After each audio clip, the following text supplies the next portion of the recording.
Hey there all you Habs fans, welcome to Talking Habs with Rick. Today in this video I'll be reviewing last night's game between the Habs and the Vegas Golden Knights in Vegas. It was a really good game and it was exciting. Paul Byron put it away in overtime with a pretty nifty goal. I noticed that first of all the Habs are off to a pretty good road trip. They've got 4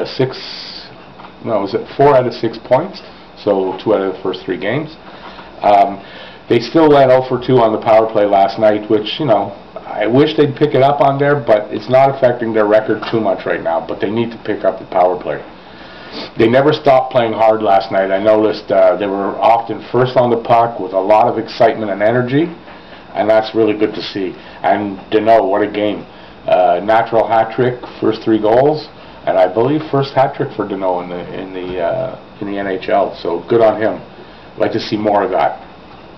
The defense seems to be getting a little bit better too with Weber back in the lineup, so that's nice to see, and that's going to be really important going down the road, fighting for a playoff spot. We're going to need a fresh, solid Weber out there, because without him I don't see a chance to make the playoffs, which wouldn't be the end of the world. I wasn't expecting a playoff run this year, but considering where they are now, being a Habs fan, we really want to see them make a nice playoff run, and you never know. Once you get into the playoffs, anything can happen, and we've seen that from time to time. And then, look, our last cup, they were not expected to win, but got into the playoffs. Patrick Roy backstopped them to an amazing run, those 10 overtime wins, and hey, it was our last cup, so let's hope, right?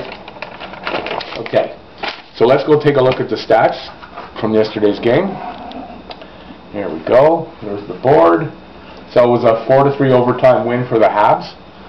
So after the game, so they're 19, 13, and 5, which is basically 19 and 18, which means they're really over 500, which is fantastic. Over 500 in the real way that it used to be.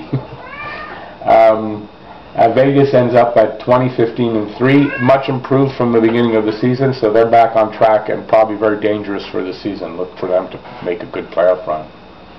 Okay, so in the first, Danault gets his 3rd from Gallagher and Tatar. Brandon Peary scores his 2nd from Tuck and Carlson. And that's it for the first. In the second, Marchessault, I have him in my pool, so gets his 13th from McNabb and Carlson. Danault gets his 2nd of the game from Ben and Gallagher. Peary gets his 2nd of the game from McNabb.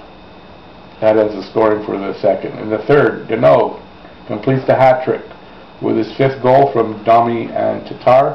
I got both those guys also, and it was really exciting, and that was a pretty late goal. I think it came with a minute and change to go, so it was like what do they call that? Teeth clenching, whatever they call that. Okay, so we go to overtime. I was kind of expecting Vegas would win because being at home and everything, but Byron cements it with a pretty nifty goal, his 9th of the season from Domi and Mete.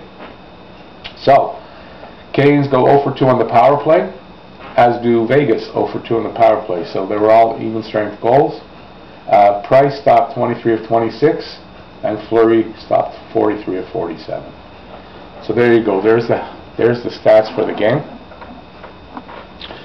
Okay, so the next game is on the 28th in Florida against the Panthers.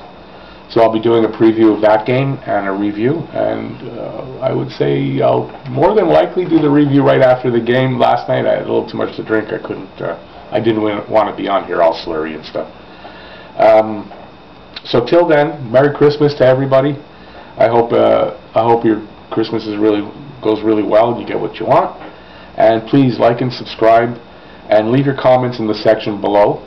I'm always interested in any comments, and I'll answer. And I'll see you next time when we'll be talking Habs with me, Rick. Bye, everybody.